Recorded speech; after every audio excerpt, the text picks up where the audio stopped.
नमस्कार मेरे विद्यार्थी मित्रों। आज हम क्लास 11 से आरव का तीसरा चैप्टर कंप्लीट करने जा रहे हैं। सत्यजीत राय द्वारा लिखित अप्पू के साथ 2.5 साल। चलिए थोड़ा सा परिचय सत्यजीत राय का। इनका जन्म 1921 कोलकाता में हुआ था। इनकी प्रमुख फिल्में हैं अपराजिता, अप्पू का संसार, जल सागर, देवी चारुलता, महानगर गोपी, गायन, बाका बायन, पथेर पंचाली, शतरंज के खिलाड़ी। ये इनकी प्रमुख फिल्में हैं और इनकी रचनाएं हैं शंकु के कारनामे, सोने का किला, जहांगीर की स्वर्ण मुद्रा, बादशाही अंगूठी। और इनको जो सम्मान मिला वो भारत रत्न सहित फिल्म जगत का हर महत्वपूर्ण सम्मान इनको मिला। इनकी मृत्यु हुई थी 1992 में। तो भारतीय सिनेमा को कलात्मक ऊंचाई प्रदान करने वाले फिल्मकारों में सत्यजीत राय अपनी जगह रखते हैं। उनके निर्देशन में पहली फीचर फिल्म पथेर पांचाली 1955 में प्रदर्शित हुई। उसने राय को अंतर्राष्ट्रीय स्तर पर प्रतिष्ठा प्राप्त करने वाला भारतीय निर्देशक बना दिया। तो सत्यजीत राय एक डायरेक्टर थे फिल्मों के और इनकी पहली जो फिल्म थी पथेर पांचाली, जिसने इनको अंतर्राष्ट्रीय स्तर पर पहचान दिलाई, उसी फिल्म के बारे में आज हम पढ़ने जा रहे हैं। अप्पू के साथ 2.5 साल नामक संस्मरण पथेर पंचाली फिल्म के अनुभवों से संबंधित है, जिसका निर्माण भारतीय फिल्म के इतिहास में एक बहुत बड़ी घटना के रूप में दर्ज की गई है। इससे फिल्म के सर्जन और उसके व्याकरण से संबंधित कई बारीकियों का पता चलता है। तो किसी फिल्मकार के लिए उसकी पहली फिल्म एक अबूझ पहेली होती है। बनने या न बन पाने की अमूर्त शंकाओं से घिरी फिल्म पूरी होती है तो फिल्मकार जन्म लेता है। अपनी पहली फिल्म की रचना के दौरान हर फिल्मकार का अनुभव संसार इतना रोमांचकारी होता है कि वह उसके जीवन में बचपन की स्मृतियों की तरह हमेशा जीवंत बना रहता है। तो सत्यजीत राय की जो फिल्म थी पथेर पांचाली, इस फिल्म बनाने के पीछे उनके कौन कौन से अनुभव जुड़े हुए हैं वो इस पाठ में शामिल किए गए हैं। तो पाठ का नाम है अप्पू के साथ 2.5 साल। चलिए शुरू करते हैं। पथेर पांचाली फिल्म की शूटिंग का काम 2.5 साल तक चला। कितने साल तक? 2.5 साल तक। इस 2.5 साल के कालखंड में हर रोज़ तो शूटिंग होती नहीं थी। मैं तब एक विज्ञापन कंपनी में नौकरी करता था। नौकरी के काम से जब फुर्सत मिलती थी तब शूटिंग करता था। मेरे पास उस समय पर्याप्त पैसे भी नहीं थे। पैसे ख़त्म होने के बाद फिर से पैसे जमा होने तक शूटिंग स्थगित रखनी पड़ती थी। तो जैसे ही पैसे मिलते थे वैसे ही शूटिंग शुरू करते थे। फिर पैसे ख़त्म हो जाते तो फिर शूटिंग को स्थगित करना पड़ता था। शूटिंग का आरंभ करने से पहले फिल्म में काम करने के लिए कलाकार इकट्ठा करने के लिए एक बड़ा आयोजन हुआ। विशेषकर अप्पू की भूमिका निभाने के लिए 6 साल का लड़का मिल ही नहीं रहा था। आखिर मैंने अखबार में उस संदर्भ में एक इश्तहार दिया, मतलब विज्ञापन दिया, क्योंकि उस फिल्म में अप्पू की भूमिका निभाने के लिए 6 साल के लड़के की ज़रूरत थी, जो कि मिल ही नहीं रहा था और इसके लिए अखबार में विज्ञापन देना पड़ा। रास बिहारी एवेन्यू की एक बिल्डिंग में मैंने एक कमरा भाड़े पर लिया था। वहाँ पर बच्चे इंटरव्यू के लिए आते थे। बहुत से लड़के आए, लेकिन अप्पू की भूमिका के लिए मुझे जिस तरह का लड़का चाहिए था वैसा एक भी नहीं था। एक दिन एक लड़का आया। उसकी गर्दन पर लगा पाउडर देख मुझे शक हुआ। नाम पूछने पर नाजुक आवाज़ में वो बोला, टिया। उसके साथ आए उसके पिताजी ने मैंने पूछा, क्या अभी अभी इसके बाल कटवा कर लाए हैं? वे सज्जन पकड़े गए, सच छिपा नहीं सके। बोले, असल में ये मेरी बेटी है। अप्पू की भूमिका मिलने की आशा में इसके बाल कटवाकर आपके यहाँ लाया हूँ। तो देखो, लोग इस तरह के भी कांड करते हैं कि मतलब जब विज्ञापन दिया था तो अलग अलग जगह से बच्चे आने लगे विज्ञापन के लिए। तो एक बंदे ने अपनी लड़की के बाल कटवाकर उसको लड़के जैसा बनाने के लिए उसके बाल कटवा दिए और वो लेकिन पकड़ा गया। लेखक महोदय ने पकड़ लिया कि हाँ ये तो ये भी क्या अभी अभी बाल कटवा कर लाए। तो उसके पिताजी ने सच बता दिया कि ये मेरी बेटी है और अप्पू के रोल के लिए इसको मैं लेकर आया हूँ। विज्ञापन देकर भी अप्पू की भूमिका के लिए सही तरह का लड़का न मिलने के कारण मैं तो बेहाल हो गया। आखिर एक दिन मेरी पत्नी छत से नीचे आकर मुझसे बोली, पास वाले मकान की छत पर एक लड़का देखा, ज़रा उसे बुलाइए। तो आखिर हमारे पड़ोस के घर में रहने वाला लड़का सुबीर बनर्जी ही पथेर पंचाली में अप्पू बना। फिल्म का काम आगे भी 2.5 साल तक चला। तो फिल्म कितने साल तक बनी? 2.5 साल उसकी शूटिंग हुई और फिल्म का नाम क्या था? पथेर पंचाली। और उसमें जो छोटे बच्चे का रोल किया उसका नाम क्या था? अप्पू। इस बात का अंदाज़ा मुझे पहले नहीं था, इसलिए जैसे जैसे दिन बीतने लगे वैसे वैसे मुझे डर लगने लगा। अप्पू और दुर्गा की भूमिका निभाने वाले बच्चे अगर ज़्यादा बड़े हो गए तो फिल्म में वह दिखाई देगा, लेकिन मेरी खुशकिस्मती से उस उम्र में बच्चे जितने बढ़ते हैं उतने अप्पू और दुर्गा की भूमिका निभाने वाले बच्चे नहीं बढ़े। इंदिरा ठाकुरानी की भूमिका निभाने वाली 80 साल उम्र की चुन्नीवाला देवी 2.5 साल तक काम कर सकी। ये भी मेरे सौभाग्य की बात थी। तो यहाँ कहने का मतलब ये है कि इनको टेंशन हो रही थी कि अगर ये 2.5 साल के अंदर ये बच्चे बड़े हो जाते हैं तो फिर इसमें बच्चे की भूमिका जो निभानी है उसका क्या होगा। और एक बूढ़ी जो कि इंदिरा ठाकुरीन की भूमिका निभाने वाली थी वो 80 साल की थी और उसको कुछ हो गया तो क्या होगा, लेकिन वो 2.5 साल तक वो भूमिका निभा पाई। ये एक सौभाग्य की बात है। शूटिंग की शुरुआत में ही एक गड़बड़ हो गई। अप्पू और दुर्गा को लेकर हम कलकत्ता से 70 मील पर पालसीट नाम के एक गाँव में गए। वहाँ रेल लाइन के पास कास फूलों से भरा एक मैदान था। अप्पू और दुर्गा पहली बार रेलगाड़ी देखते हैं। इस सीन की शूटिंग हमें करनी थी। ये सीन बहुत ही बड़ा था, एक दिन में उसकी शूटिंग पूरी होना नामुमकिन था। तो मतलब कौन से गांव में गए? ये कलकत्ता से 70 मील पालसीट नामक गांव में। और वहाँ का सीन ये था कि रेल लाइन के पास इनको एक मैदान में जाना था और वहाँ पहली बार रेलगाड़ी चलते हुए इन बच्चों को दिखानी थी। मतलब सीन ऐसा था कि बच्चे रेलगाड़ी पहली बार देख रहे हैं। कम से कम 2 दिन लग सकते थे। मतलब इतना बड़ा सीन था कि एक दिन में होना मुश्किल था, इसके लिए 2 दिन चाहिए थे। पहले दिन जगदात्री पूजा का त्यौहार था। दुर्गा के पीछे पीछे दौड़ते हुए अप्पू कास फूलों के वन में पहुंचता है। सुबह शूटिंग शुरू करके शाम तक हमने सीन का आधा भाग चित्रित किया। निर्देशक, छायाकार, छोटे अभिनेता, अभिनेत्री, हम सभी इस क्षेत्र में नवागत होने के कारण थोड़े बोराए हुए थे। बोराए मतलब थोड़े से पगला गए थे। बाकी का सीन बाद में चित्रित करने का निर्णय लेकर हम घर पहुंच गए। तो आधा सीन कंप्लीट हो चुका था और आधा कल करेंगे ये सोचकर घर आ गए। यहाँ कहाँ आ गए हम, कहाँ गए वे सारे कासफूल? बीच के 7 दिनों में जानवरों ने वे सारे कासफूल खा डाले। अब अगर हम उस जगह बाकी आधे सीन की शूटिंग करते तो पहले आधे सीन के साथ उसका मेल कैसे बैठता। अब जब ये वापस आए शूटिंग करने के लिए तो वो जितने भी वहाँ पर कास के फूल थे वो जानवर खा चुके थे। अब इनको प्रॉब्लम ये हुई कि आधी शूटिंग तो फूलों के साथ थी और अब आधी ऐसे कैसे करें। अगर आधी बिना फूलों के करते हैं तो पहले वाली शूटिंग से ही मैच कैसे होगी। उसमें से कंटिन्यूटी नदारद हो जाती। सही बात है कि मतलब लगातार सीन आधा अलग दिखता आधा अलग दिखता, तो ये होता कि वो एक ही सीन अलग अलग क्यों है।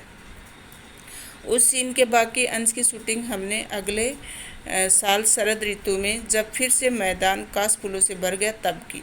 उसी समय रेलगाड़ी के भी शॉट्स लिए, लेकिन रेलगाड़ी के इतने शॉट्स थे कि एक रेलगाड़ी से काम नहीं चला। एक के बाद एक 3 रेलगाड़ियों को हमने शूटिंग के लिए इस्तेमाल किया। सुबह से लेकर दोपहर तक कितनी रेलगाड़ियाँ उस लाइन पर से जाती है ये पहले ही टाइम टेबल देखकर जान लिया था।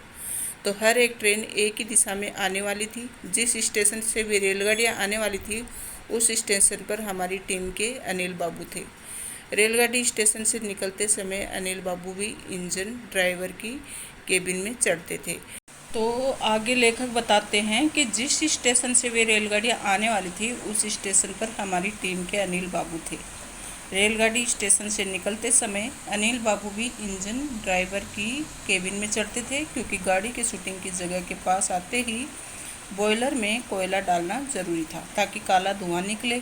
सफ़ेद कांच फूलों की पृष्ठभूमि पर अगर काला धुआं ही नहीं आया तो दृश्य कैसे अच्छा लगेगा। तो एक ही रेलगाड़ी से ये सब करना संभव नहीं था। 2-3 रेलगाड़ियाँ निकली और जब भी आती तो अनिल बाबू उस केबिन में चढ़ते और वहाँ कोयला डालते तो काला धुआं मतलब जो निकलता था गाड़ी का, वो फूलों पर उसका सीन लेना ज़रूरी था और वो दृश्य फिल्माना था।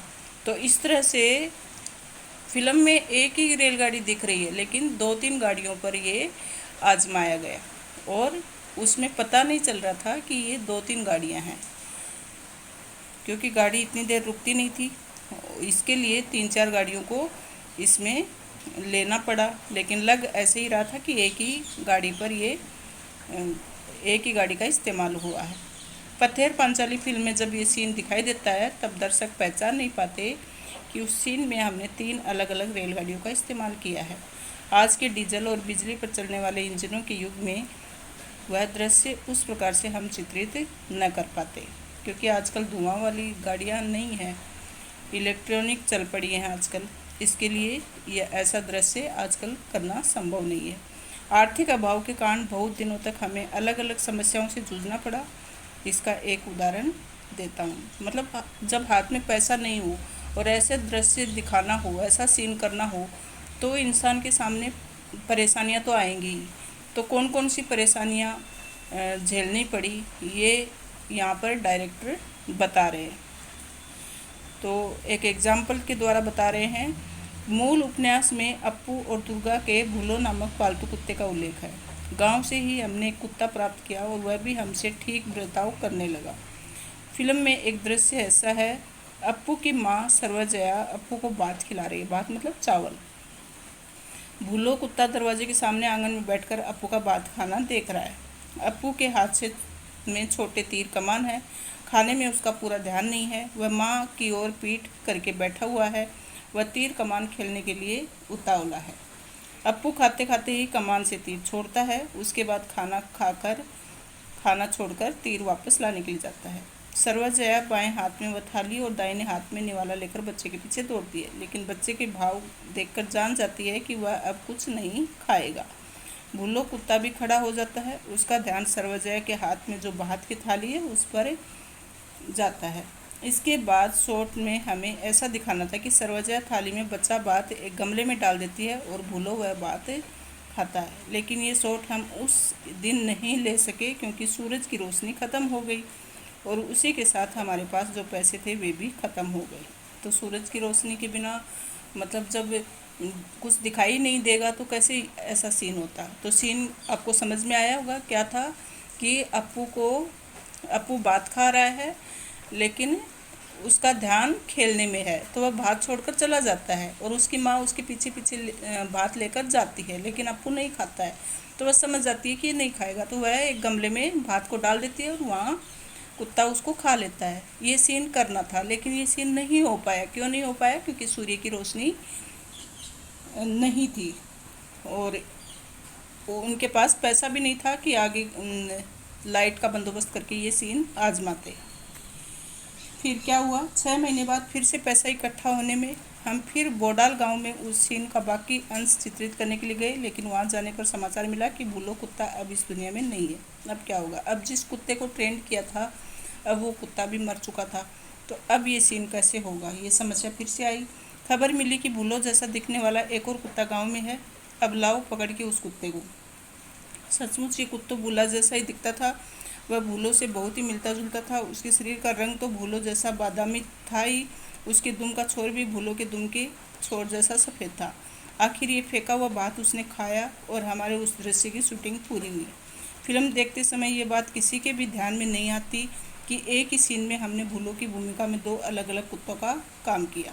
तो देखो, ये पिक्चर आप ज़रूर देखना और आप बताना कि आपका ध्यान इस ओर जाता है क्या। अब तो खैर हम ये स्टोरी पढ़ रहे हैं तो हम एक एक चीज़ को ध्यान से देखेंगे लेकिन इसमें इस तरह से फिल्माया गया कि न तो रेलगाड़ी का पता चला कि 3-3 रेलगाड़ियाँ ली गई हैं, और न ही कुत्ते का पता चला कि इसमें एक ही सीन को 2 कुत्तों ने फिल्माया है। और सिर्फ कुत्ते के संदर्भ में ही नहीं, आदमी के संदर्भ में भी ऐसी ही समस्या से पत्थर पंचाली की शूटिंग के दौरान उलझना पड़ा था। श्रीनिवास नामक घूमते मिठाई वाले से मिठाई खरीदने के लिए अप्पू और दुर्गा के पास पैसे नहीं है। वे तो मिठाई खरीद नहीं सकते, इसलिए अप्पू और दुर्गा उस मिठाई वाले के पीछे पीछे मुखर्जी के घर पास जाते हैं। मुखर्जी अमीर आदमी है, वे तो मिठाई ज़रूर खरीदेंगे और उनका मिठाई खरीदना देखने में अप्पू और दुर्गा की खुशी है। इस दृश्य का कुछ अंश चित्रित होने के बाद हमारी शूटिंग कुछ महीनों के लिए स्थगित हो गई। पैसे हाथ आने पर फिर जब हम उस गांव में शूटिंग करने के लिए गए, तब खबर मिली कि श्रीनिवास मिठाई वाले की भूमिका में जो सज्जन कर रहे थे, उनका देहांत हो गया। अब पहले वाले श्रीनिवास का मिलना जुलना दूसरा आदमी कहाँ से मिलेगा? तो मतलब पहले दूसरे आदमी पर ये सीन हुआ था मिठाई वाले का, और फिर वो आदमी ख़त्म हो गया, तो फिर आगे का सीन करना मुश्किल हो गया। अब उस जैसा मिठाई वाला ढूंढना मुश्किल था। आखिर श्रीनिवास की भूमिका के लिए हमें जो सज्जन मिले, उनका चेहरा पहले वाले श्रीनिवास से मिलता जुलता नहीं था, लेकिन शरीर से वे पहले श्रीनिवास जैसे ही थे। उन्हीं पर हमने दृश्य का बाकी अंश चित्रित किया। फिल्म में दिखाई देता है कि 1 नंबर श्रीनिवास बांसबंद से बाहर आता है और अगले शॉट में 2 नंबर श्रीनिवास कमरे की ओर पीट करके मुखर्जी के घर के गेट के अंदर जाता है। पत्थर पंचाली फिल्म अनेक लोगों ने एक से अधिक बार देखी, लेकिन श्रीनिवास के मामले में ये बात किसी के ध्यान में आई है ऐसा मैंने नहीं सुना। इस श्रीनिवास के सीन में भी एक शॉट के वक्त हम बिल्कुल तंग आ गए थे, और वह भी उस बुल्लो कुत्ते की वजह से। छोटे से पुकुर के पार मिठाई वाला खड़ा है और इस पार अपने घर के पास अप्पू दुर्गा मिठाई वाले की ओर ललचाई नज़र से देख रहे हैं। क्यों मिठाई खरीदेंगे? मिठाई वाले इस सवाल का वे ना में जवाब देते हैं। तब मिठाई वाला मुखर्जी के घर की ओर जाने लगता है। दुर्गा अप्पू से कहती है, चल हम भी जाएंगे। भाई बहन दौड़ने लगते हैं और उसी समय पीछे जुर्मुट में बैठा बुल्लो कुत्ता भी छलांग लगाकर उनके साथ दौड़ने लगता है। हमें ऐसा सीन लेना था, लेकिन मुश्किल ये था कि ये कुत्ता कोई हॉलीवुड का सिखाया हुआ नहीं था, इसलिए ये बताना मुश्किल था कि अप्पू दुर्गा के साथ भागता जाएगा या नहीं। कुत्ते के मालिक से हमने कहा था, अप्पू दुर्गा जब भागने लगते हैं तब तुम्हें अपने कुत्ते को उन दोनों के पीछे भागने के लिए कहना है। लेकिन शूटिंग के वक्त दिखाई दिया कि वह कुत्ता मालिक की आज्ञा का पालन नहीं कर रहा है।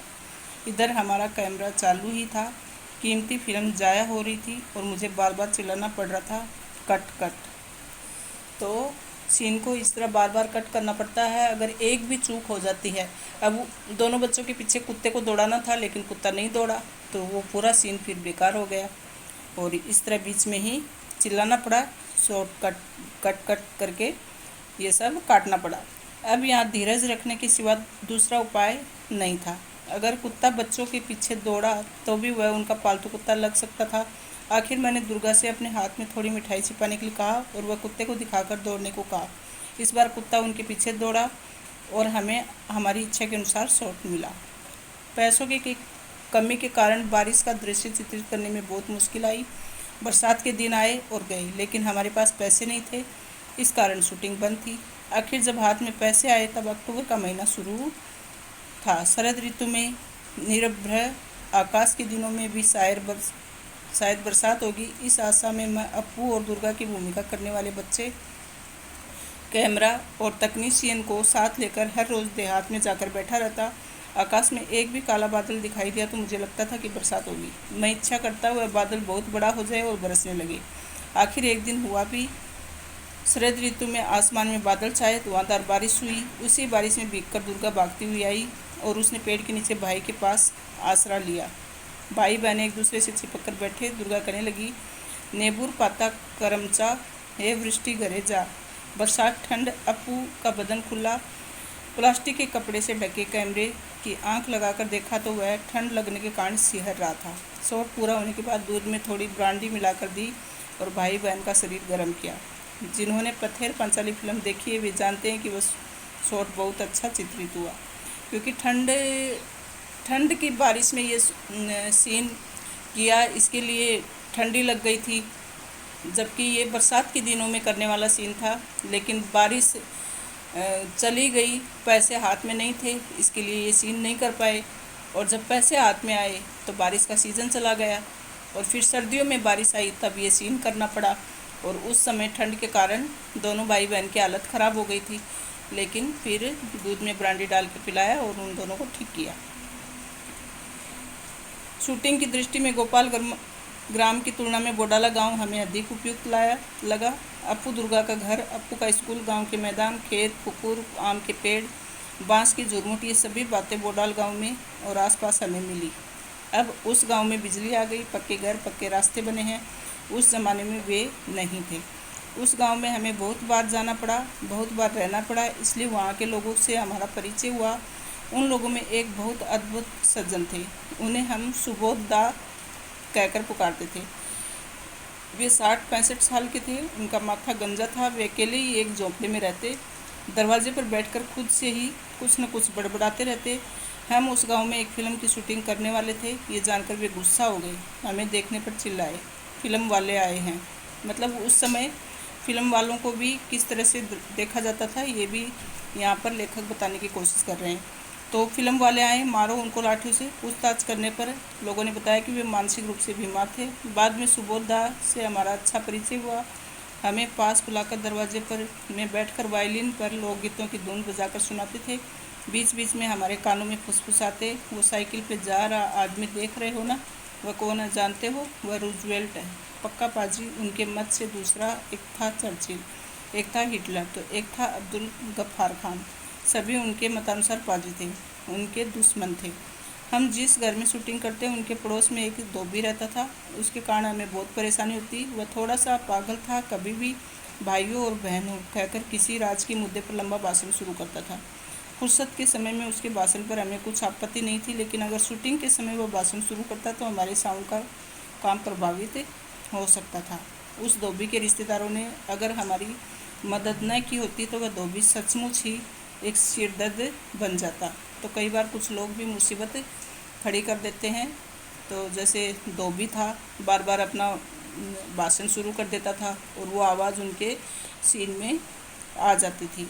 जिस घर में हम पथेर पंचाली की शूटिंग करते थे वह घर हमें एकदम ध्वस्त अवस्था में मिला। उसके मालिक कलकत्ता में रहते थे, उनसे हमने वह घर शूटिंग के लिए भाड़े पर लिया था। उस घर की मरम्मत करके उसे शूटिंग के लिए ठीक ठाक करवाने में हमें लगभग 1 महीना लगा। उस घर के एक हिस्से में एक के पास एक ऐसे कुछ कमरे थे, वे हमने फिल्म में नहीं दिखाए। उन कमरों में हम अपना सामान रखा करते थे। एक कमरे में रिकॉर्डिंग मशीन लेकर हमारे साउंड रिकॉर्डिंग भूपेन बाबू बैठा करते थे। हम शूटिंग के वक्त उन्हें देख नहीं सकते थे, फिर भी उनकी आवाज़ सुन सकते थे। हर शॉट के बाद हम उनसे पूछते, साउंड ठीक है ना? भूपेन बाबू हाँ या ना जवाब देते।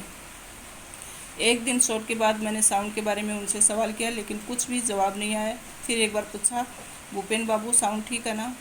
इस पर भी जवाब नहीं आने पर मैं उनके कमरे में गया तो देखा एक बड़ा सा सांप उस कमरे की खिड़की के नीचे उतर रहा था। वह सांप देखकर भूपेन बाबू सहम गए थे और उनकी बोलती बंद हो गई थी। वह सांप हमने वहाँ आने पर कुछ ही दिनों बाद देखा था। उसे मार डालने की इच्छा होने पर भी स्थानीय लोगों के मना करने के कारण हम उसे मार नहीं सके। वह वास्तु सर्प था और बहुत दिनों से वहाँ रह रहा था। तो किस तरह से पथेर पांचाली फिल्म की शूटिंग कंप्लीट हुई, उसको 2.5 साल क्यों लगे, कौन कौन सी मुसीबतें आई, किन किन समस्याओं का सामना करना पड़ा और किस तरह के सीन किए गए, ये पूरी बातें हमने इस पाठ के माध्यम से चर्चा की है। और आपको अच्छे से ये लेसन समझ में आ गया होगा। फिर भी किसी प्रकार का डाउट है तो कमेंट में ज़रूर लिखें और एक बार फिर से वीडियो सुन लें ताकि ये पाठ आपको और अच्छे से समझ में आ जाए। थैंक यू स्टूडेंट्स, बहुत बहुत धन्यवाद।